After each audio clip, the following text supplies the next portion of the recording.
If you need any more proof that James Gunn is not the right fit to head up the DC studios, then look no further to this information right now, where he basically dropped the nuke on Aquaman before it even came out by announcing that it's going to be declared non-canon. James Gunn kills Aquaman in the Lost Kingdom in its cradle by declaring nothing is canon until Creature Commandos. Now, this isn't the only thing that DC Studios has killed in the cradle, but let's continue. DC Studios CEO James Gunn decided to abort James Wan's upcoming Aquaman in the Lost Kingdom by declaring that no DC properties until Creature Commandos will be canon. Now, just for the record, I do like a lot of James Gunn movies. I mean, Slither, I think, is an underrated classic, and I mean, I think he's a decent writer too, but I mean, he's just not a good fit as a CEO of a studio like this, because this is the problem. He's not really thinking about the other movies that he doesn't have a direct hand in. Like Aquaman, I mean, he could have promoted this to the point by saying, like, even if you don't necessarily mean it, just say like, yeah, we see Jason Momoa coming back and doing more Aquaman movies because we like his character and we think this is something that can fit in this future movies or whatever. You don't even have to mean it. Just say that. I mean, because movie studios change stuff and cancel things all the time. But I mean, don't just hang it out to dry by saying like, oh, well, yeah, it's going to be non-canon, so there's really no point to get invested. I mean, he doesn't necessarily see things that way, and I can get to that in a moment. But a lot of this came about by someone asking him on Threads about the situation with some of the returning actors playing the same characters. Like he says, is this a J.K. Simmons as J. Jonah situation? I mean, because for people who don't know, J.K. Simmons plays J. Jonah Jameson in the Sam Raimi Spider-Man movies from the early 2000s, and then the current iteration of the MCU, but like a different variation, but of the same character.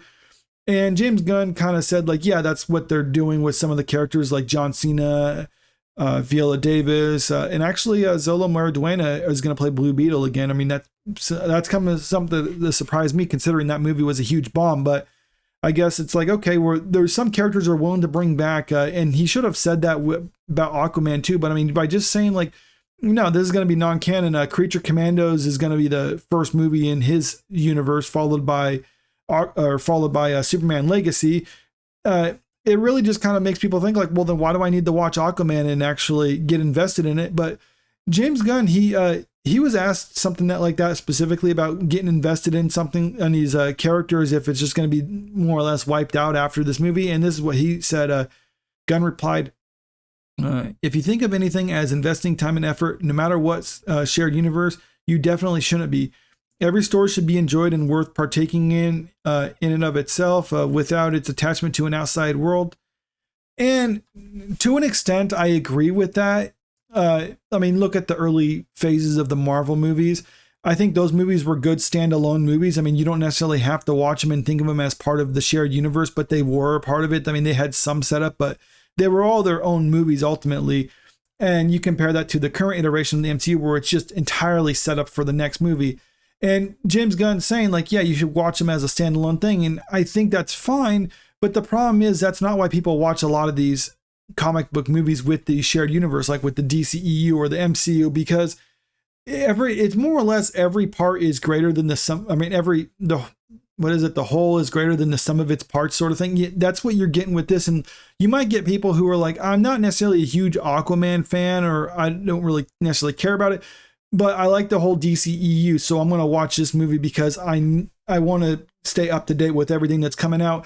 But the problem is, by doing that, saying it's non-canon, then you're basically alienating those people, and the only people who are actually going to go see this are the hardcore people who really like Jason Momoa's Aquaman, which maybe there was a big audience for that. I mean, we saw the first movie gross over $1 billion globally, but I don't think they're going to see that now because, keep in mind, the first Aquaman movie came right after Justice League, and it was under the impression like, yeah, this is part of the new DCEU, so you want to watch the movies that are coming out. But after that, I mean, we've pretty much seen a steady drop off. I mean, they've been diminishing quality of their movies.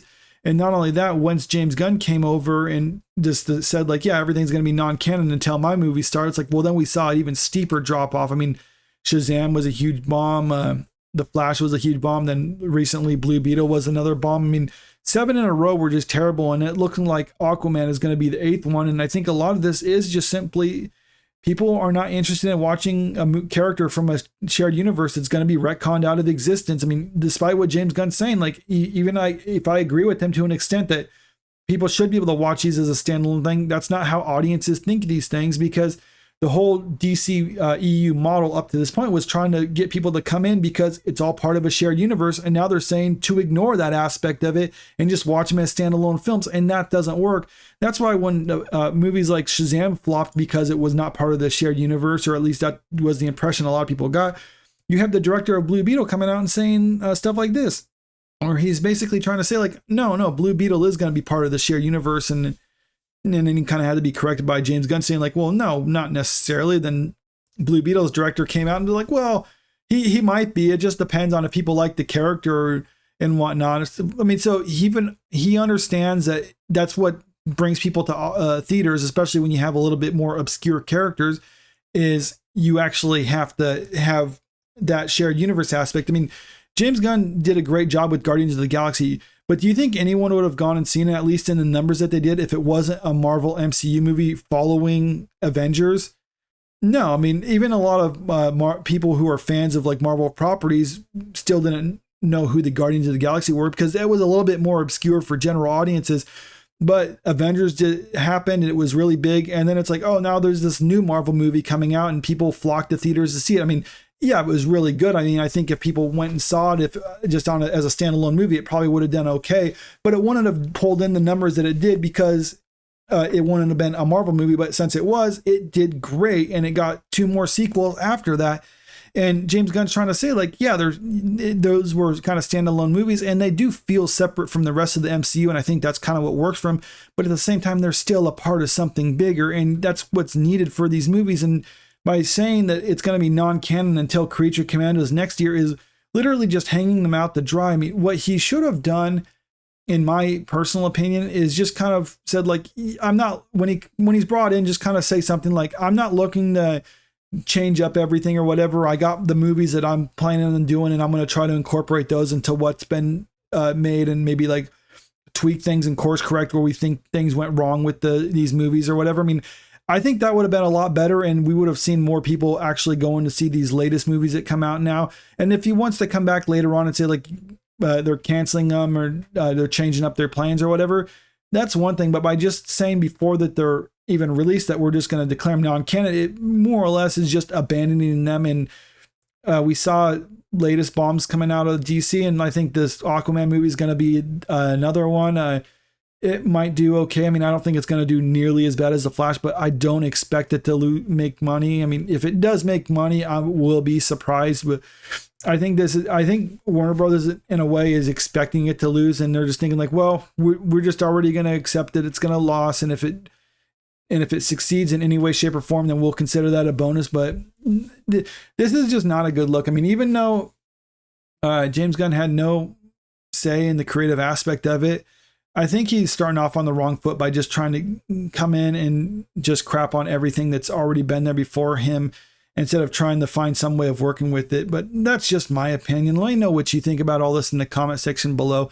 And if you like this video, make sure you click that like button, share the video, and subscribe to the channel if you want to stay up to date with the latest news. Thank you.